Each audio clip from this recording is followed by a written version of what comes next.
أكبر الله أكبر لا إله إلا الله.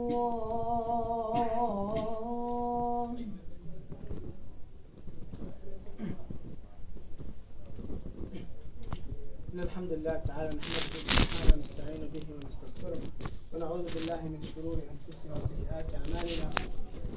من يهده الله فلا مضل له ومن يضلل فلا هادي له، وأشهد أن لا إله إلا الله وحده لا شريك له، وأشهد أن محمدا عبده ونبيه ورسوله. اللهم صل وسلم وبارك على نبينا محمد وعلى آله وصحبه وسلم تسليما كثيرا. ثم ما بعد، أشهد أن أصدق الحديث كتاب الله، وخير الهدي وأفضل الهدي هدي محمد صلى الله عليه وسلم، وشر الأمور محدثاتها، وكل محدثة بدعة، وكل بدعة ضلالة، وكل ضلالة في النار، ونعوذ بالله تعالى من عذابه من النار. You guys can move up inshallah ta'ala to make some room.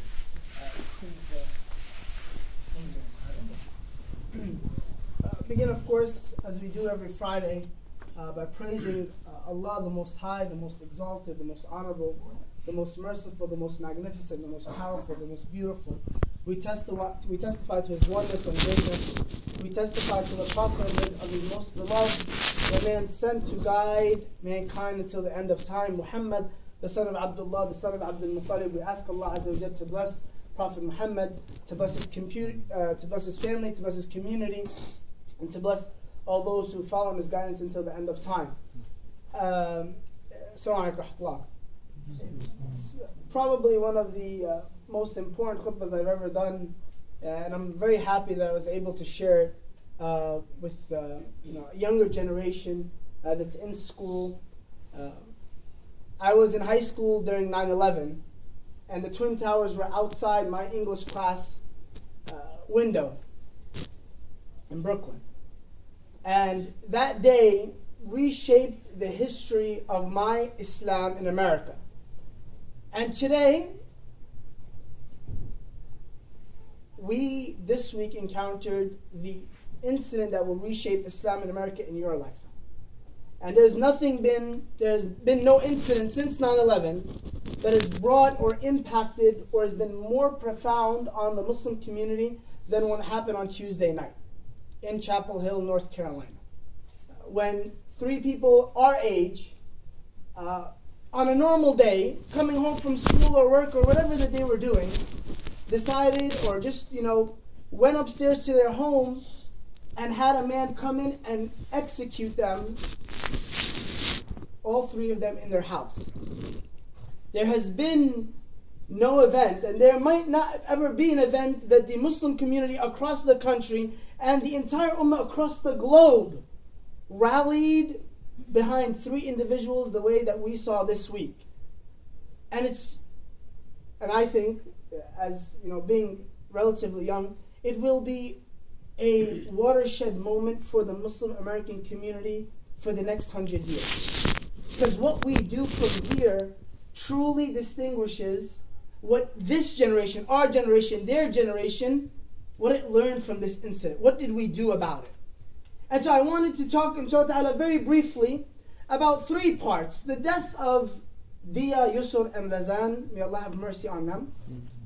Our life and the community around us and how we will shape it and what legacy we will live in it. First and foremost, about the death of these 3 martyrs. I was telling my wife just the other day, can you imagine dying and you impact a community? A community sheds tears over you. A neighborhood, a masjid, a town, a city, let alone a state, let alone a country, let alone the entire world is impacted by your death. I told her there can be no more beautiful sign of a good ending for 3 people than the entire ummah, the entire world is remembering you in their prayers, is thinking about you today. That in Masjid al-Aqsa today, as we speak, they made dua for them and prayed salat al-janazah on them. Ghaib. How powerful of an impact did they leave from their death. And it's a reminder to us young people, us people that are come to school, we might The reality is, it could have been any of us. We go home tonight, you park your car, you go upstairs. You don't think twice about dying that second or ending your life that moment. 23, 21, 19. Do you think about dying every day? We don't think about dying every day. They probably didn't think about dying that day. But the reality is, number one lesson is that death can come at any moment to anybody. And it reminds us, especially as young people, especially as college students just like them, young people just like them, that at any day in our life, while we still think we have time, that can be the day that God, Allah Azza wa Jalla, decides to take that soul. And He says, Jalla fi ula, أَيْنَمَا تَكُونُ, wherever you might be, death will get you. Don't worry. You can't hide from it. Your young age, the locks on your door, your seatbelt, it might not save you from death. And the reality is that we will all die, whether we're young or old. But when we see 3 young people die, we realize, man, that could have been me. That could have been my friend. It could have been my brother. Could have been people that I know in my community, in my masjid, in my MSA. Could have been anybody. And it reminds us to think about death. It reminds us that our moments aren't that far. Our death isn't that far. It's never that far. And number 2 is that we see from their death how a beautiful death should be. How I'm teaching a Hereafter series in the Mass Center. And we just talked about good signs to the end of your life. What is a good sign of your death? Can you imagine a more beautiful sign than dying? I couldn't imagine seeing Dia's picture with his finger raised, saying, Ashhadu an la ilaha illallah. That they were murdered and inshallah ta'ala are accepted as shuhada. That they had an entire world standing and making prayers for them. That people are crying all over the globe for them.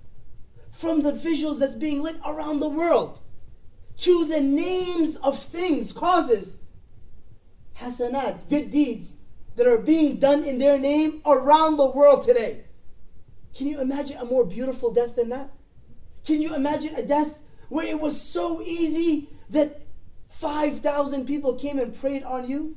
People from California were flying to North Carolina. People I know, a friend of mine drove from New York all the way down to Chapel Hill just to pray janazah.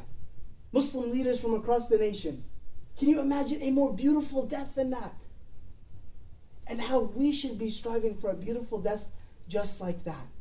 And wallahi, nothing makes it a more beautiful death. The sign of it being a beautiful death is nothing more than the truthness, the sidq, the amazing goodness in their hearts that affected everybody. Allah Azza wa Jal shows us signs sometimes that people who are truly have good hearts, that they can have such an amazing end. 3 normal people, one day nobody knew their names. The entire ummah raises their hands today making dua for them. A beautiful death, a beautiful ending to their life.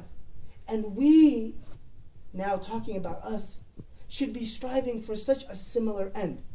How will we die? What will be the ending of our life? Who will remember us? Who did we impact? Who will we change? Who will cry over us? Who will lift their hands and make dua for us? Because at the end of the day, all that other stuff doesn't matter. Doesn't matter how many friends you had, how many Facebook, how many people followed you on Twitter, how many people liked your selfie yesterday in the bathroom. That is irrelevant. How many people will pray for you when you're in your grave? That's a good end. That's what's important. That's what makes impact. That's what is significant in the next life, the eternal life, the life that we will live forever. That's much more important. So how will we bring a good end to our life?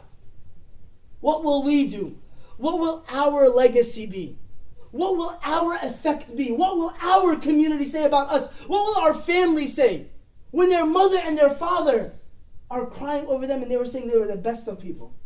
When their brothers and sisters are crying over them saying that they were the best of people? When their masjid is, when their organization that they volunteered for are, when people all around them saw the greatness in them, what do people see in us?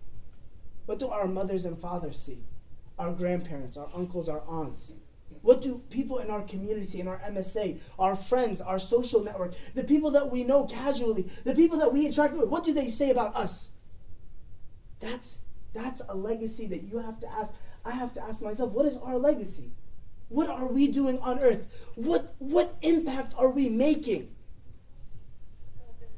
Second, their death has caused a chain reaction, as we might have seen, of good to be done in their name. Now, it's one thing for people to cry over you and make you dua for you, but it's a completely different realm when your death can motivate people to do good in your name. As your example, we saw, if you haven't seen, the post that they did, their involvement in their community. Mashallah, you keep hearing the reports, volunteering in every organization, giving out food just a couple of weeks ago, to the homeless in Durham. Being civically engaged, putting up a video then, not only concerned about their community, but internationally and across the globe, creating a campaign that wanted to take, and again, it was his passion. Dentistry was his passion there, rahmatullah alayh. He took that passion and he said, I'm going to change the ummah. I'm going to do something for the world. And he made a campaign for Syrian refugees. I'm sure you guys all know this. But can you imagine you go from $17,000 collected on GoFundMe to $300,000 collected after you die? That you gave out food to homeless people and made an impact in your community, and now across the globe, people are giving out food to poor people in your name. It's one thing to be remembered and people cry about you. It's a completely different level. On another level, that people do good because of you after you've passed. That's an amazing legacy that they've left. And so I go back to us, and the question is, what will people do after we die that we inspire them to do? Who do we feed? Who do we take care of? What efforts, organizations, causes, what things have we done or been involved in or are trying to be involved in that will make impact not just on a community, but across the globe? I mean, maybe we don't think like that. As young people, maybe we didn't think like that, but I guarantee you, those 3 young people that passed away on Tuesday night, they didn't even think maybe anything of their efforts, but they tried. They did something. And Allah Azza wa Jalla rewarded them by the whole world remembering and seeing it. It's from their truthfulness and their sincerity. And that's something that I wanted to end this first part of the khutbah. أقول قولي هذا واستغفر الله لي ولكم فاستغفروه إنه الغفور الرحيم.